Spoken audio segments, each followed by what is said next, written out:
Hello മക്കളെ, അപ്പൊ നമുക്ക് SSLCക്ക് 3 മാർക്കിന് എന്തായാലും ചോദിക്കുന്ന ഒരു ഈസി ക്വസ്റ്റ്യൻ ആയിട്ടാണ് സാറ് വന്നിട്ടുള്ളത്. ഇവിടെ നോക്കൂ, നിങ്ങൾക്ക് PQR എന്നീ 3 പോയിന്റുകൾ നമുക്ക് തന്നിട്ടുണ്ട്. മാത്രല്ല ABC എന്നിങ്ങനെ 3 വെർട്ടിസസ് മൂലകൾ നമ്മൾ കാണുക വേണം. അപ്പൊ നിങ്ങൾ ചിന്തിച്ചു നോക്കൂ, ഇതിൽ നമുക്ക് ഏറ്റവും ഈസി ആയി കാണാവുന്ന മൂല ഏതാണ്? B എന്ന മൂലയാണ് അല്ലെ? എങ്ങനെ കാണാൻ പറ്റും? ഇവിടുത്തെ x ആയ 3ഉം ഇവിടുത്തെ x ആയ 5 നമ്മൾ എന്ത് ചെയ്യും? ആഡ് ചെയ്യും. അപ്പൊ 5+3 നമുക്ക് എത്ര കിട്ടും? 8 എന്ന് കിട്ടും അല്ലെ? 5+3 നമുക്ക് എത്ര കിട്ടും? 8 എന്ന് കിട്ടും. ഈ 8ൽ നിന്നും അല്ലെ, ഈ ഒരു 8ൽ നിന്നും നമുക്ക് എത്ര കുറയ്ക്കണം? 6. ഇവിടുത്തെ 6 കുറയ്ക്കണം, ഇവിടുത്തെ x കുറയ്ക്കണം. അപ്പൊ നമുക്ക് എത്ര കിട്ടും? 2 കിട്ടും അല്ലെ? അതാ നമുക്ക് ഇവിടെ 2 കിട്ടി. അടുത്ത നോക്കാം. അടുത്ത 1+0, അതായത് ഇവിടുത്തെ x ആയ ഇവിടുത്തെ y ആയ y1 ആയിട്ടുള്ള ഇവിടുത്തെ ഈ 1ഉം ഇവിടുത്തെ y2 ആയിട്ടുള്ള ഇവിടുത്തെ ഈ ഒരു 0യും അല്ലെ? അപ്പൊ 1+0 എന്ത് കിട്ടും? 1 കിട്ടും. ആ 1ൽ നിന്നും ഇവിടുത്തെ y ആയിട്ടുള്ള 1 കുറയ്ക്കും. അപ്പൊ എത്ര കിട്ടും? 0 കിട്ടും. അപ്പൊ 2 എന്ന ആൻസർ ആയി അല്ലെ?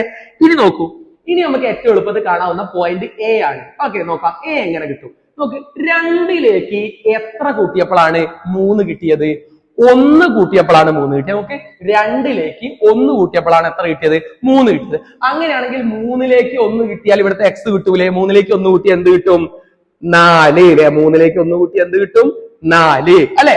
ഇനി നോക്ക്, 0ലേക്ക് എത്ര കൂട്ടിയപ്പോഴാണ് 1 കിട്ടിയത്? 1 കൂട്ടിയപ്പോൾ അല്ലെ? 0ലേക്ക് 1 കൂട്ടിയപ്പോഴല്ലേ 1 കിട്ടിയത്. അങ്ങനെയാണെങ്കിൽ 1ലേക്ക് 1 കൂടെ കൂട്ടി എത്ര കിട്ടും? 1+1 എത്ര കിട്ടും? 2 കിട്ടും അല്ലെ? യെസ്. അടുത്ത നോക്കാം. ഇനി C ആണ്. C നമുക്ക് 2 രീതിയിൽ കാണാം. നിങ്ങൾക്ക് പറയാൻ പറ്റുമോ മക്കളെ? ഇങ്ങനെയും കാണാം, ഇങ്ങനെയും കാണാം. നോക്ക്, 2ലേക്ക് എത്ര കൂട്ടുമ്പോൾ 5 കിട്ടുക? 3 കൂട്ടുമ്പോഴാണ് 5 കിട്ടുക അല്ലെ? അങ്ങനെയാണെങ്കിൽ ഈ 5ലേക്ക് 3 കൂട്ടിയാ പോരെ? 6, 7, 8 അല്ലെ?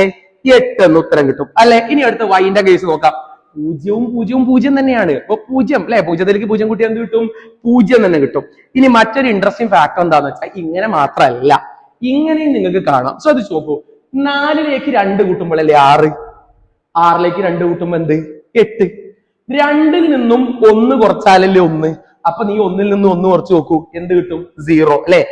അപ്പൊ 2 രീതിയിലും നമുക്ക് ആൻസർ കാണാൻ പറ്റും. പഠിച്ചു വെച്ചോ, ഗ്യാരണ്ടി ചോദ്യമാണ്, എന്തായാലും ചോദിക്കുമ്പോ മറ്റൊരു ഷോർട്ട് വൈസ് വീണ്ടും വരാം. Okay, thank you.